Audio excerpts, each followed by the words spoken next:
Thank you sir, ఇక్కడికి వచ్చినందుకు. Thank you thank you thank you. ఇక్కడికి వచ్చిన మీడియా వారందరికీ thank you so much sir. అందరికీ పేరు పేరున థ్యాంక్ యూ. ఇక్కడికి వచ్చిన ప్రతి ఒక్కరికి అండి, నన్ను ఇష్టపడే ప్రతి ఒక్కరికి థ్యాంక్ యూ. అలాగే ఈవెంట్కి వచ్చిన పెద్దలకి sir thank you so much sir. Thanks for coming. Thank you అండి, thank you so much. It's a start అవడమే చాలా మంచి పాజిటివ్ నోట్తో స్టార్ట్ అయింది. Thank you so much. ఏంటి పరిస్థితి, ఎలా ఉంది టీజరు?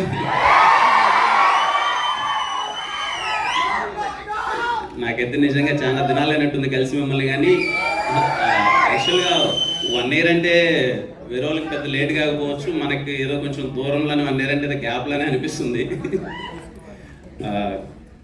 గ్యాప్ తీసుకోవడానికి ఒకటే రీజన్, మీరు నన్ను చాలా ఇష్టపడ్డారు, ప్రేమించారు. ఓ షార్ట్ ఫిలిమ్స్ నుంచి వచ్చినప్పుడు, ఇనిషియల్గా నా సినిమాలు వచ్చినప్పుడు నన్ను ఎంత మంచిగా రిసీవ్ చేసుకున్నారో నాకు తెలుసు. ఎవ్రీడే చాలా హ్యాపీగా ఫీల్ అయ్యాను. అరే మంచి ఇంత అభిమానం దొరికింది ప్రతి ఒక్కరు మీడియా దగ్గర నుంచి కానీ, ప్రొడ్యూసర్స్ దగ్గర నుంచి కానీ చాలా మంచి ఫీలింగ్ ఉండేది. ఎక్కడికి వెళ్ళినా అరే పక్కింటి అబ్బాయి కిరణ్ కిరణ్ అని చెప్పి. August 6th రిలీజ్ అయింది ఎస్ఆర్ కళ్యాణ మండపం. విద్య తెలియకుండా మనకెవరు తెలియదు కదా తమ్ముడు, అంటే ఇన్ ద సెన్స్ వచ్చాము కష్టపడ్డాం, ఏదో రాజావారి రాణి గారు ఎస్ఆర్ కళ్యాణ మండపం మనమే చేసుకున్నాం. తర్వాత ఇమ్మీడియట్గా విత్ ఇన్ 20 daysలో ఆగస్టులోనే అన్నీ సైన్ చేసేసాను. సినిమాలు తెలియలేదు, అయిపోయాయి. 5 films సైన్ అయిపోయాయి.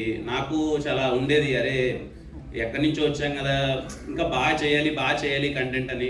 నా ప్రొడ్యూసర్స్ అందరూ చాలా బాగా సపోర్ట్ చేశారు, నా డైరెక్టర్ సపోర్ట్ చేశారు. కొన్ని సినిమాలు చాలా బాగా వర్కౌట్ అయ్యాయి, కొన్ని సినిమాలు కొంచెం వర్కౌట్ అవ్వలేదు. కానీ ప్రతి ఒక్కటి నాకు తెలుస్తుండేది, ఇది కాదురా నేను చేయాల్సింది, నేను వచ్చింది ఎందుకు కాదు, నన్ను అభిమానించేది ఎందుకు కాదు, నన్ను ఎంకరేజ్ చేసింది ఎందుకు కాదు. బేసిక్గా రేపు ఇంకెవడైనా సరే, నాలాంటోడు ఇంకెవడైనా ఒక బీటెక్ చదువుకొని జాబ్ వదిలేసి ఇండస్ట్రీకి వస్తే వాడికి వీళ్ళు ఎందుకు ఎంకరేజ్ చేసాం, ఇప్పుడు టికెట్ డబ్బులు పెట్టి ఇటు దగ్గరికి వెళ్తే ఇటు చూపించే సినిమా ఏంటి అనే ఫీలింగ్ నాలంటోడు ఇంకోటి ఎవరైనా వస్తే రావద్దు అనేది నిజంగా నాకు ఎవ్రీడే ఉండేది. కానీ చెప్పలేని పరిస్థితి, నాకు అర్థమైపోయేది కొన్ని సినిమాలు. అండ్ ఇంకోటి ఎందుకో తెలియదు, ఏదన్నా ముక్కు సూటిగా మాట్లాడేస్తా. అలాగే షూటింగ్లో కూడా నాకు ఏదైనా సీన్ నచ్చకపోయినా, ఏదైనా డైలాగ్ నచ్చకపోయినా అక్కడే మొహం ఎలాగో పెట్టుకునేవాడిని. అది మీకు స్క్రీన్ పైన కనిపించేసేది, ఏంట్రా ఎలా ఎక్స్ప్రెషన్ ఇస్తున్నాడని. ఇవన్నీ పడ్డానండి, అంటే పడ్డాను. ఏదైతే ఎస్ఆర్ కళ్యాణ మండపంలో చూసి ఈ ఎక్స్ప్రెషన్లన్నీ ఎదిరిపోయి అన్నారు, మళ్ళీ కొన్ని సినిమాల్లో ఈ ఎక్స్ప్రెషన్స్ ఏంటి ఇలా ఉన్నాయంటే రీజన్ నాకు తెలుసు, మీకు చెప్పలేకపోయేవాడిని. But no problem. అంటే నేనేం ఫీల్ అవుతానంటే అండి, ఎవరైనా సరే ఎదుటోడు ఎవరైనా ఈయన పని అయిపోయిందిరా అని ఎవడన్నా కానీ అది తప్పండి. ఎందుకంటే పని అయిపోయిందా లేదా అన్నది మనకు తెలుస్తుంది, మనలో పని అయిపోయిందా లేదని ఇంకెవడికి తెలియదు. సో నా పని అయిపోయిందా లేదా అన్నది నాకు మాత్రమే తెలుసు. నేను ఎప్పుడైతే నా పని అయిపోయిందని ఫీల్ అవుతున్నానో నేను ఇంక సినిమాలు చేయను. బట్ నేనేం చేయగలనో నాకు తెలుసు, తప్పకుండా మీ అందరికీ ప్రామిస్ చేశాను. ఎందుకంటే నిజంగా నాకు తెలియదండి, ఒక యంగ్ యాక్టర్స్కి ఎవరికి ఎంత అభిమానం దొరుకుతుందో నాకు తెలియదు. ఎక్కడికి వెళ్ళినా ప్రతి ఒక్కరూ చాలా బాగా అభిమానించారు. ఖచ్చితంగా మీ అందరి కోసం చాలా మంచి సినిమాలు చేస్తాను, 200% చాలా మంచి సినిమాలు చేస్తాను, ఒళ్ళు దగ్గర పెట్టుకొని కష్టపడతాను. అది నాకు తెలిసి కా సినిమా మా టీం అందరూ చాలా చెప్తున్నారండి, ఏదో చేసామని. నేను ఎప్పుడు పొడి చేసాం చించేసామని నేను ఎప్పుడు చెప్పనండి, ఇప్పుడు చెప్తున్నాను. డబ్బులు పెట్టామనో లేకపోతే ఇంకోటో ఎంత గొప్పగా అది కాదండి. కా సినిమా చాలా మంచి కంటెంట్. రేపు మీరు చాలా గర్వంగా, ఇప్పుడు మనకు కొన్ని సినిమాలు వస్తాయి అదర్ లాంగ్వేజ్ నుంచి, పలానా సినిమా చాలా బాగుందిరా అనుకుంటాం. ఖచ్చితంగా మీరు ప్రతి ఒక్కరు తెలుగు సినిమాని అభిమానించే ప్రతి ఒక్కరు అరే మా తెలుగు నుంచి వచ్చిన ఇంకో మంచి కంటెంట్ రా అని చెప్పుకునే సినిమా అయితే కా ఖచ్చితంగా అవుతుందండి. కా అంటే ఏదో కమర్షియాలిటీలో ఎలివేషన్లో ఇదో ఏం కాదండి, content. Directors Sujith bro and Sandeep bro content చాలా బాగా డిజైన్ చేశారు. వాళ్ళిద్దరిని నేను ఫస్ట్ టైం కలిసినప్పుడు మోర్ దెన్ డైరెక్టర్స్ నాకు మంచి ఆడియన్స్ లాగా అనిపించారండి. నేను కథ కూర్చొని వింటున్నప్పుడు, కొన్నిసార్లు కథ విన్నప్పుడు వాళ్ళు నాకు ఆడియన్స్ లా అనిపించారు. వాళ్ళకి రైట్ టేస్ట్ ఉంది.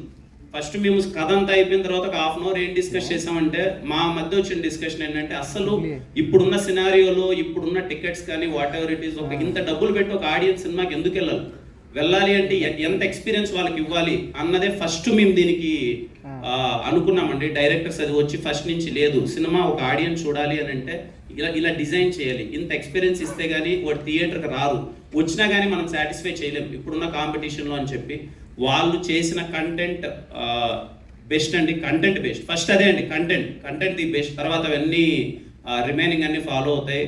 Thank you Sujith bro, Sandeep bro, ఇంత మంచి కంటెంట్ నాకు ఇచ్చినందుకు థ్యాంక్ యూ. అలాగే మా డిఓపీస్ విశ్వాస్ భయ్య, సతీష్ భయ్య, చాలా ఆయన నాకు లక్కీ ఇచ్చామండి. ఆయన విశ్వాస్ భయ్య ఏ సినిమా చేసినా హిట్ అవుద్ది. ఎస్ఆర్ కళ్యాణ మండపం, వినరో భాగ్యం, విష్ణు కదా, మళ్ళీ ఇది సతీష్ భయ్య, వాళ్ళిద్దరూ ఎప్పుడు మోర్ దెన్ ఆయన నన్ను మేము ఎప్పుడు డిస్కషన్ అదే ఉండే, సార్ మనం బెస్ట్ ఇవ్వాలి సార్, ఎక్కడో మిస్ అవుతున్నాం, బెస్ట్ ఇవ్వాలి, ఏదో హిట్ కొట్టేసాము మంచి సినిమా అది మనకు వద్దు సార్, మనం కూడా ఎప్పుడైనా కొన్నిసార్లు తిరిగి చూసేలాగా బెస్ట్ ఇవ్వాలని ప్రయత్నించాం. ఐ హోప్ ఆ సినిమా మీకు అదే అని నాకు పర్సనల్ ఫీలింగ్ అండి. నేను ఇంకా రిలీజ్ అయ్యి మీ రెస్పాన్స్ చూడాలి. అలాగే వరప్రసాద్ బ్రో, థ్యాంక్ యూ. ఈ సినిమాకి ఎడిటర్ ఎవరైతే బాగుంటుందని ఆలోచించేటప్పుడు వరప్రసాద్ బ్రో ముందు నుంచి మాకు షార్ట్ ఫిల్మ్స్ దగ్గర నుంచి తెలుసు. ఒకటైతే డిసైడ్ అయ్యాం, కొంచెం యంగ్ టీమ్ చేద్దాం కొత్తగా. అంటే ఈ సినిమాకి చేసే ప్రతి ఒక్క టెక్నీషియన్ అండి, నాకు తెలిసి డే అండ్ నైట్ అన్న డిఫరెన్స్ లేదండి. ప్రతి ఒక్కరు ఈ సినిమాతో డే అండ్ నైట్ అంతే, ఇంకా ఎక్కడ ఆఫీస్లోనే ఉండడం, అక్కడే పడుకోవడం, అందరం అక్కడే తినడం, అక్కడే వర్క్ అవడం, అలాగే జరిగేది. వెరీ హ్యాపీ అలాంటి టెక్నీషియన్స్తో అసోసియేట్ అవ్వడం. Thank you Varaprasad bro. అలాగే మా సుధీర్, నిజంగా ఇంత సినిమా ఇంత స్కేల్గా అనిపిస్తుంది, ఇంత పెద్దగా అనిపిస్తుందని చూసిన ప్రతి ఒక్కరు